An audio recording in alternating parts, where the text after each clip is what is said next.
Mike Fisher in Frisco with all the latest going on with the Cowboys dealing with a very emotional situation.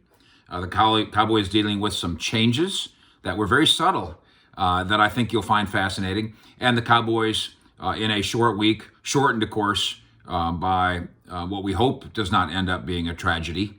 And here comes Washington into AT&T Stadium. We'll be there, of course, 3:30 local kickoff. And we start this report with Markus, the Cowboys assistant coach, the strength and conditioning coach, who fell ill earlier in this week, caused the Cowboys to cancel the Tuesday practice. They are back at work today. Notes from inside that work, the other two strength and conditioning coaches, Markus Paul's assistants, kind of ran the calisthenics portion of the practice as Coach Paul usually does. Coach Paul's family communicating, saying he is still needing our prayers, in the very best hands, and surrounded by love. You can go find the Surrounded by Love story. Google that at cowboyssi.com or just Google it, Mike Fisher, Surrounded by Love, and you'll find more about that story. Again, a story that we hope does not end in tragedy. And thoughts and prayers. The family saying they're helpful. So give the family what it's asking for there. The family saying that relatives from all over the country are flying in to town to be at Coach Paul's side. And of course, he'll be in the Cowboys' thoughts as well. The 6 guys who were popped up on the practice report early in the week all did work today to some degree, including Ezekiel Elliott. He's still dealing with that groin hamstring thing, but he continues to play and play well as he plays through that. Washington is listing Terry McLaurin, their fine wide receiver, as questionable. That's one to watch. That is the weapon in Washington. And also keep an eye on their kicker, Dustin Hopkins. He is a fantastic player when healthy, but he's not healthy, so he hasn't been fantastic.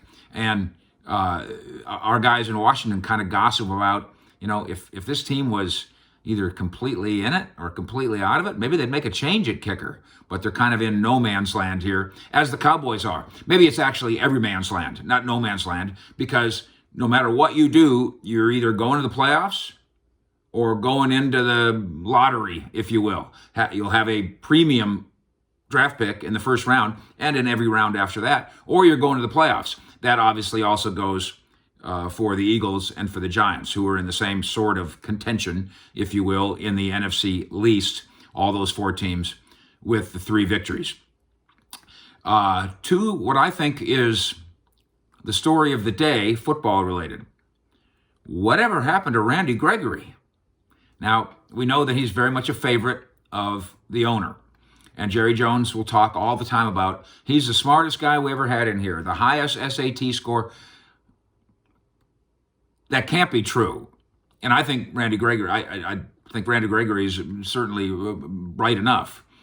But the highest SAT score in the history of any person that's ever worked for the Dallas Cowboys, let's just say that Randy Gregory's smart and leave it at that. So he's got brains. He's also got brawn. He's added some bulk. There's no question about that when you look at him. And then he's got bend. So we've got the 3 Bs. That Gumby bend that Jerry likes to talk about, or actually the football people in the building like to talk about. And then Jerry mimics that and loves that Gumby thing and talks a lot about it. Except the Minnesota game would have been a great time for Gumby to come out. And he didn't. I'm going to give you, if you'll pardon my reading off my notes, if I can find them, I'm going to give you the snap count stuff from Minnesota. And I don't know if you noticed this, but when you hear the numbers, you're going to be astounded. It does start out with Randy Gregory having an illness late last week. And they said that he missed practice on Thursday and Friday. I'm not sure he did, but they said he did, with the illness. Dallas wins 31-28. Defense on the field for 64 plays, okay? I'm going to list for you the defensive lineman snaps in the 64 plays. DeMarcus Lawrence, leader, 49 snaps, 77%. Antoine Woods, next, 39 snaps. So you can see, except for Tank, there's a lot of mixing and matching on 64 snaps. Antoine Woods next, 39 snaps, 61%. Then comes up Neville Gallimore, 38 snaps, 59%. So number one, this is a rookie with the second most snaps in the group. I don't have Aldon Smith listed here, and that's my mistake. So this doesn't count Aldon Smith. Then comes Dorrance Armstrong, 37 snaps, 58%. And Dorrance Armstrong is a name that we will go back to here in a moment. Next, Eli Anku with 27 snaps, 42%. Next, Tyrone Crawford, 20 snaps, 31%. Next, Justin Hamilton. Now, Justin Hamilton was an undrafted, he's a young street free agent. And he's getting 17 snaps against Dalvin Cook. And finally, bringing up the rear with the fewest snaps and the lowest percentage of any Cowboy defensive lineman who participated, Bendy, Gumby, Brainy, Brawny, Randy Gregory. A paltry 16 snaps, just 25% of the defensive plays Randy Gregory played. So again, Anku just got here via a trade. He'd been here 2.5 weeks or something before he lines up and plays 42% of the snaps. Gallimore is a rookie. He wasn't playing at all 2.5 weeks ago or something like that. Hamilton's a scrap heap guy. And then there's Armstrong, 2018 fourth-round pick, who for a day anyway, took away Randy Gregory's snaps. And that's what happened. So what's happening here? Again, I think the Cowboys will sway, well, Randy's lack of participation due to him being a little ill last week. And there might be a little truth to that. What the Cowboys will not tell you publicly is that this defensive coaching staff sees something special in Dorrance Armstrong. And that's what has him ascending. And whoever is in his way moves aside. If you really look at that snap count, Tyrone Crawford's snaps are down. Look at Bradley Anai, the rookie, not getting snaps. Dorrance Armstrong is stealing a lot of guys' snaps, earning a lot of guys' snaps. But Randy Gregory is the one getting shoved aside the most. So Armstrong ascending going into the Minnesota game. And now I'm giving you something to watch on Thursday. 3-7 Dallas, 3-7 Washington, Thanksgiving, and which defensive lineman is going to be the turkey? Because Randy Gregory wasn't that sick. Maybe Dorrance Armstrong is that good. Our understanding is two things here. One, I think it's highly likely that Randy Gregory is displeased with waiting 2 years to play football, coming off the suspension, of course, and then going out there and getting basically a tiny taste of being able to play against the Vikings.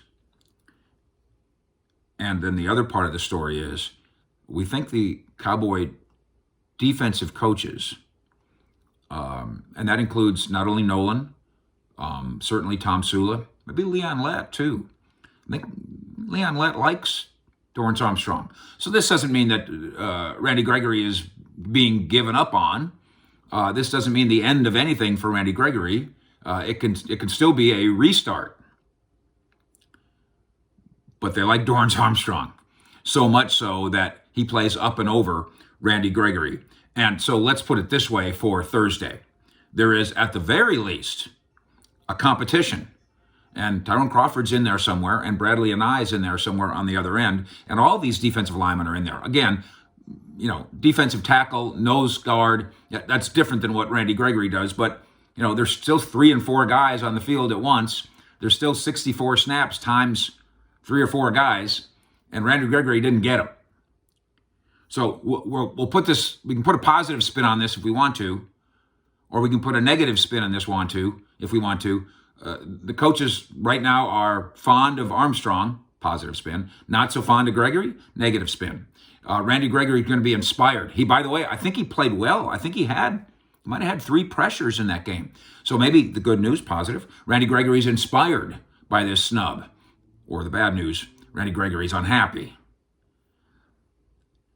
I think Randy Gregory has fallen out of favor with the Cowboys defensive coaches and now needs to compete his way back into favor. That's one of the storylines that we will continue to monitor here. Thank you for subscribing to what we do here. I think we're heading towards 12,000 people in a very short time. This is where Cowboy Nation gets the good stuff, and we appreciate you being part of it. Happy Thanksgiving. We will continue to talk to you through the day, and we will be at AT&T Stadium, of course, on Thursday, and we'll visit again then. Thank you. Fish out.